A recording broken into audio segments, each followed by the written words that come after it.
Hello students, welcome back to Ghulam Salah next video lecture of the electrostat. आज हम शुरू करने जा रहे हैं गुलाम सलाह इन वेक्टर फॉर्म। हमने पिछले क्लास में पढ़ा था कि किसी भी पॉइंट चार्ज पे जो फोर्स लगेगा दूसरे पॉइंट चार्ज के कारण, वह एक कंजर्वेटिव फोर्स है।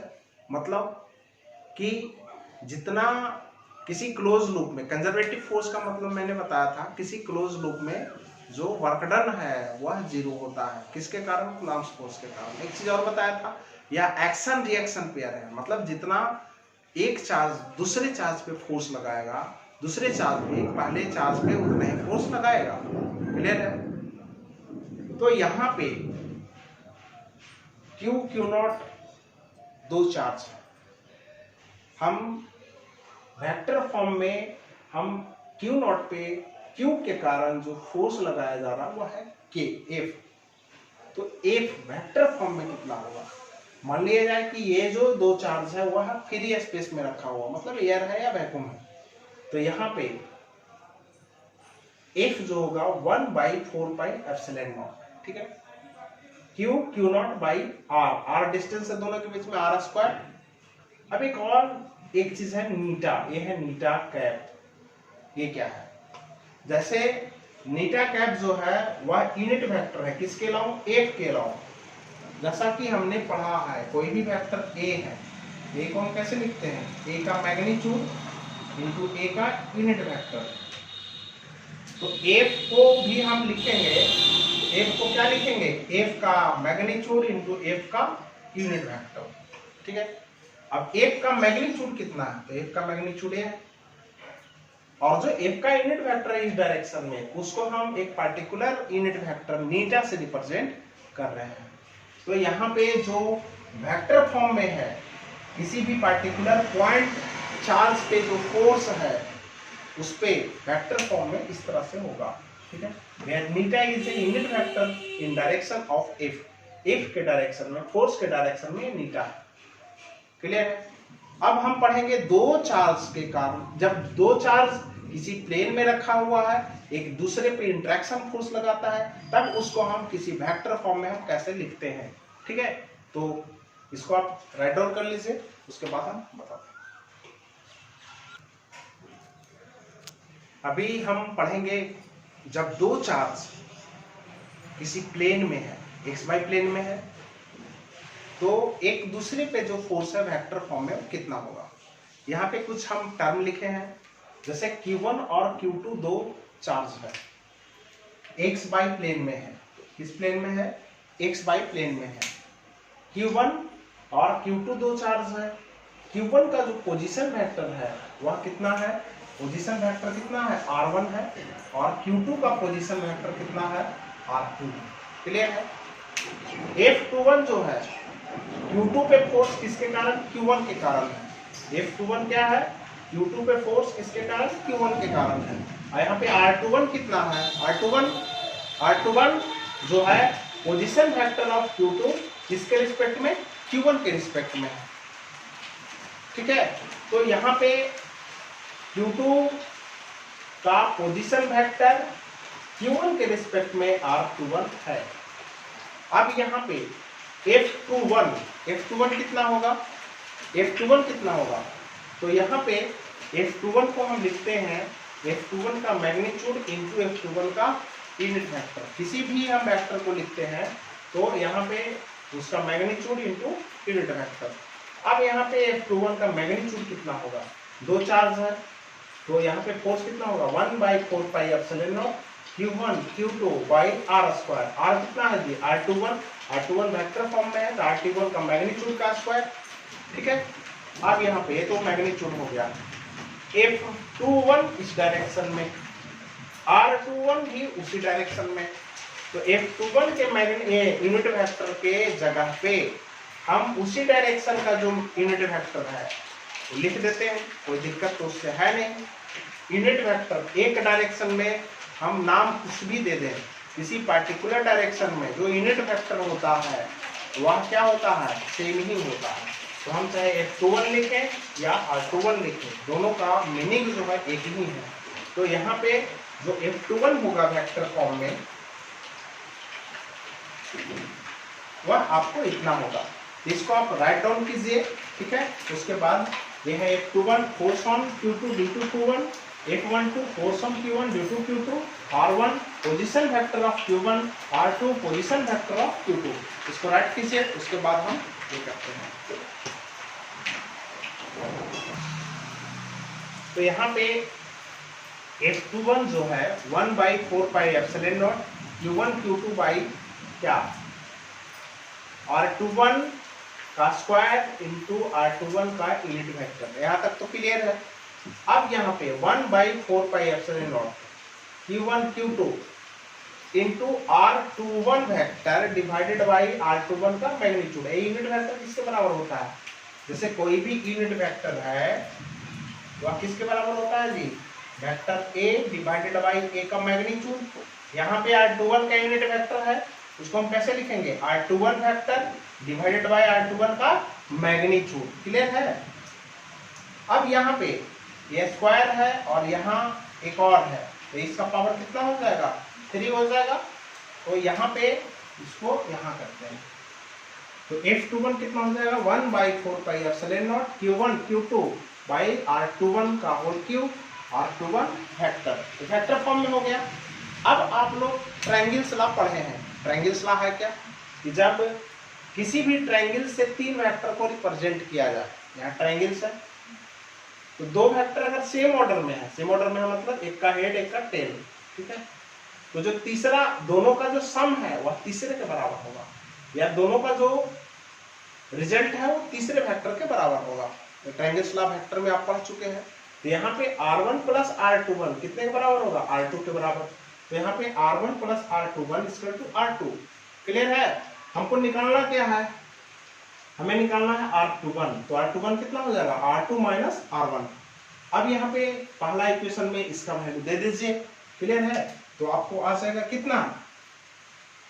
F21 is equal to 1/4 pi epsilon naught into Q1 Q2 by R21 के जगह पे कितना?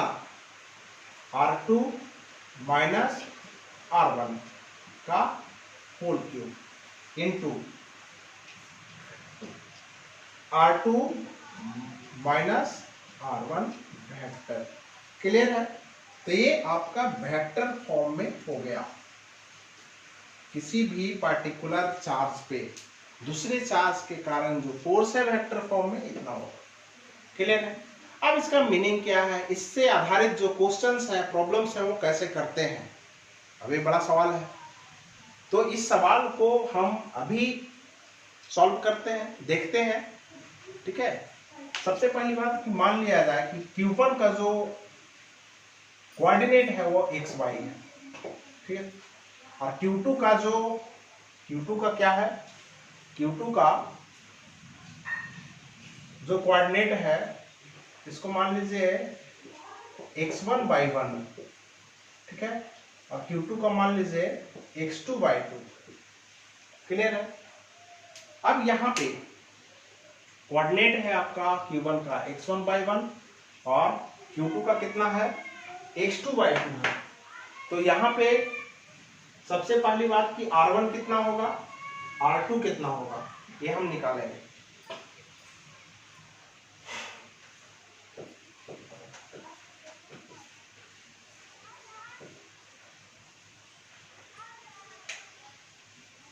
तो R1 होगा आपका x1i प्लस y1j और R2 कितना हो जाएगा? x2i plus y2j। क्लियर है? अब यहाँ पे R2 का वैल्यू रख दीजिए और R1 का वैल्यू रख दीजिए, फिर यहाँ भी R1 का और R2 का वैल्यू रख दीजिए। तो यहाँ पे जो डेरिवेशन आएगा वही होगा। इसका डेरिवेशन आप लोग लिख लीजिएगा, ठीक है, थोड़ा सा लेंथी होगा, थोड़ा सा आप प्रोसीजर में जाना पड़ेगा। R1 और R2 का वैल्यू दे दीजिए यहाँ पे, तो एक नया वेक्टर फॉर्म में आ जाएगा। तो जब किसी पार्टिकुलर चार्ज पार्टिकल का कोऑर्डिनेट दिया रहेगा, कोऑर्डिनेट दिया हुआ है, ये तो प्लेन में है, एक्स वाई प्लेन में, मान लिया जाए कि स्पेस में रहेगा यहाँ, तो यहाँ पे ये और ये जो चार्ज पार्टिकल है वह एक दूसरे पे कितना फोर्स लगाएगा, थोड़ा सा ऐसे नॉर्मली हमको कैलकुलेट करना बहुत मुश्किल हो जाता है। तब उस समय हम उसको एनालाइज करते हैं वेक्टर फॉर्म में। तो इसका एक ब्रोडेड इसका इस्तेमाल है और बहुत सारे क्वेश्चन जो अच्छा प्रॉब्लम्स जो है वह इसी से सॉल्व होता है, आसानी से सॉल्व हो जाता है। जैसे एरोडोम में बहुत सारा क्वेश्चन है तो उसको आप सॉल्व कर सकते हैं। तो हम ये आप पे छोड़ देते हैं। उसी प्रकार से एक चीज और, अब देखिए ये F21 हमने निकाला है कि फोर्स ऑन Q2 किसके कारण, Q1 के कारण। अब हम इसको इस तरह से भी हम देख सकते हैं। अब यहाँ पे हम कैलकुलेट करना चाहेंगे, इस पे फोर्स Q1 पे फोर्स इधर लगेगा, फोर्स ऑन Q1 किसके कारण, Q2 के कारण, ठीक है। तो ये जो पोजीशन वेक्टर लिए हैं ये लेंगे हम, पोजीशन वेक्टर ऑफ Q1 किसके कारण, Q2 के कारण, किसके रिस्पेक्ट में, Q2 के रिस्पेक्ट में, ठीक है। R12 मतलब position vector of what, Q1 with respect to Q2। Clear है, ये हो जाएगा क्या, R12 हो जाएगा। तो यहाँ पे इस फोर्स को आप कैलकुलेट कीजिएगा इसको, फिर इसको भी आप वेक्टर फॉर्म में लिखिएगा। वेक्टर फॉर्म में लिख करके फिर इसका कोऑर्डिनेट सपोज जो है वो दिया हुआ उसको लेंगे, फिर आप 3 डायमेंशनल लेंगे और इसको आप कर लीजिएगा, ठीक है। अब जो नेक्स्ट इस पे आधारित क्वेश्चंस हैं वो आप कीजिए, ठीक है। हम प्रेसिस देखते हैं, है ना, और जो भी माध्यम है आपका प्रेसिस है या आपका पैकेज है और डीपीपी है उसको आप बनाइए, उसमें भी बहुत सारे क्वेश्चन दिया हुआ है, ठीक है, इस पे आधारित। बाकी हम प्रॉब्लम्स का वीडियो 1-2 वीडियो डाल देंगे। प्रॉब्लम्स की यहाँ कमी नहीं है, इतने प्रॉब्लम्स हैं, इतने प्रॉब्लम्स हैं, एक टॉपिक पे आधारित बहुत सारे प्रॉब्लम्स हैं, कितना कीजिएगा। दूसरी चीजें हैं कि आप लोग, अभी बारिश हो रही है तो हम आपका टाइम नहीं लेंगे, थोड़ा सा डिस्टर्बेंस चल रहा है, तो हम नेक्स्ट वीडियो लेक्चर में हम आगे का जो टॉपिक है उसको डील करेंगे। इस वीडियो को ज़्यादा से ज़्यादा फैलाएं। और दूसरी चीज़ें हैं, सबसे ज़्यादा आप न्यूमेरिकल बनाइए, न्यूमेरिकल जितना ज़्यादा बनाइएगा उतना ही ज़्यादा आपके लिए क्या करें बेनिफिशियल होगा, आईआईटी के लिए, जेईई के लिए, नीट के लिए एवं अदर कंपटीशन के लिए, जो भी आप कंपटीशन है। फर्दर जब न्यूमेरिकल देखिए, न्यूमेरिकल जब सॉल्व कीजिएगा तो ये जो सारे कंसेप्ट है तब क्लियर होगा, ऐसे क्लियर नहीं होने वाला। सिर्फ और सिर्फ थ्योरी पढ़ रहे हैं कुछ नहीं फायदा, पढ़िएगा भूल जाइएगा, पढ़िएगा भूल जाइएगा। तो उसके साथ साथ क्या आपको न्यूमेरिकल करना है।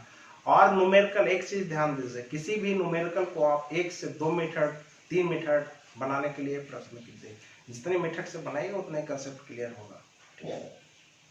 दूसरी चीजें हैं कि वीडियो लेक्चर से कोई भी कितना भी बढ़िया टीचर पढ़ा दे उससे कोई फर्क नहीं पड़ता है, बहुत सारा इसमें समस्या है।